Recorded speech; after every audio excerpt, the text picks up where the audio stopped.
नमस्कार, मेरा नाम भारत सूरज है। मैं इस वक्त बिहार के बिक्रमगंज के दुर्गाडीह गांव में हूं और यहीं पर प्रधानमंत्री नरेंद्र मोदी की जनसभा हो रही है। गर्मी बहुत ज़्यादा है, भीड़ बहुत है।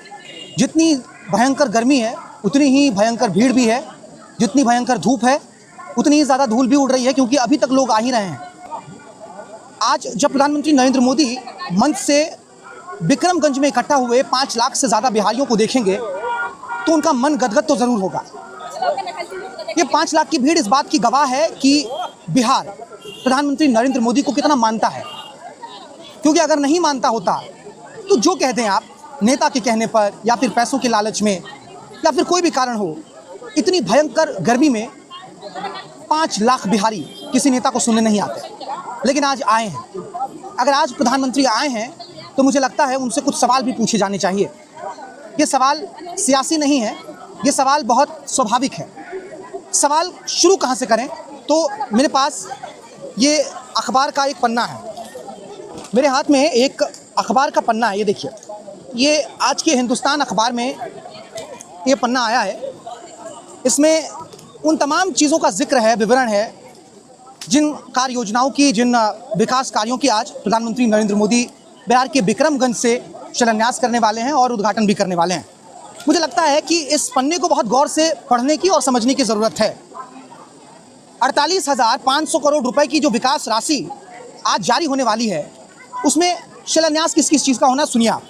NTPC Nabinagar super thermal power project stage 2, राष्ट्रीय राजमार्ग जो कि NH हैं वो 6 लेन के होंगे और 4 लेन के होंगे। ऐसी 4 परियोजनाएं हैं। NH 922 पर बक्सर और भरौली के बीच गंगा नदी पर पुल का निर्माण भी होना है।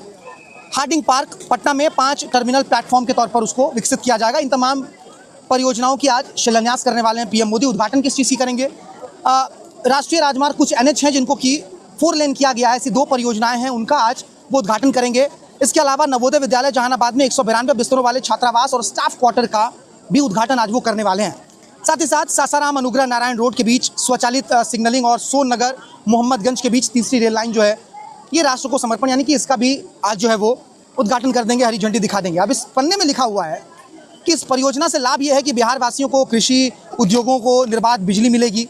इसलिए क्योंकि NTPC Nabinagar super thermal power project जो है उसका शिलान्यास हो रहा है। गया जी क्षेत्र में धार्मिक पर्यटन को बढ़ावा मिलेगा। स्थानीय लोगों को प्रत्यक्ष और अप्रत्यक्ष तौर पर रोजगार मिलेगा।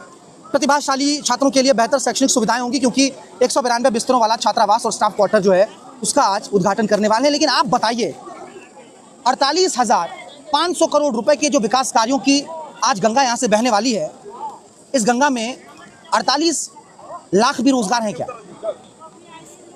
सवाल ये महत्वपूर्ण इसलिए है क्योंकि जब कोई व्यक्ति रोटी मांग रहा होता है तो उसके कपड़े पर ब्लेजर नहीं पहनाते हैं, उससे पहले रोटी देते हैं, थाली परोसते हैं। बिहार के लोगों को भूख लगी है, रोजगार की बहुत ज़रूरत है।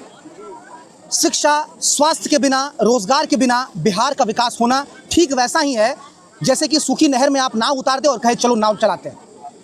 स्थिति वही है। तो ये सवाल बहुत वाजिब सवाल है। मुझे लगता है प्रधानमंत्री नरेंद्र मोदी से आज 5 लाख बिहारियों को बहुत सविनय तरीके से ये सवाल पूछना चाहिए और प्रधानमंत्री मोदी को भी ये प्रेम ज़रूर देखना चाहिए, क्योंकि जितनी भी बड़ी रैलियाँ हुई हैं पीएम मोदी की अब तक, उनके पिछले 11 साल के कार्यकाल में वो तमाम बड़ी रैलियाँ बिहार में ही हुई है। ये अलग बात है कि बिहार के लोगों को भीड़ बनना बहुत अच्छे से आता है, लेकिन ये मासूमियत भी है बिहार के लोगों की।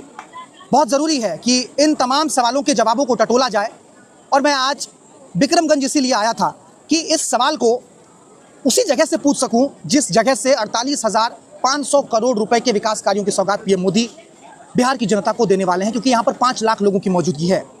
मुझे लगता है ये सवाल बहुत वाजिब है और इस पन्ने के ज़रिए ये समझना इस पूरे बिहार के लोगों को बहुत ज़रूरी है कि 6 लेन सड़क बन जाने से, 4 लेन सड़क बन जाने से, एक रेलवे लाइन नहीं बिक जाने से रोज़गार आ जाएगा क्या? हालांकि ये अलग बात है कि एक बीजेपी नेता से मेरी बात हो रही थी, उन्होंने कहा सड़क बनाना भी तो काम है। लेकिन सवाल ये कि हर बार सड़क बिहार ही क्यों बनाए? हर बार सड़क बनाने का काम, मजदूरी का काम बिहार के हिस्से ही क्यों आए? IT पार्क क्यों ना बने?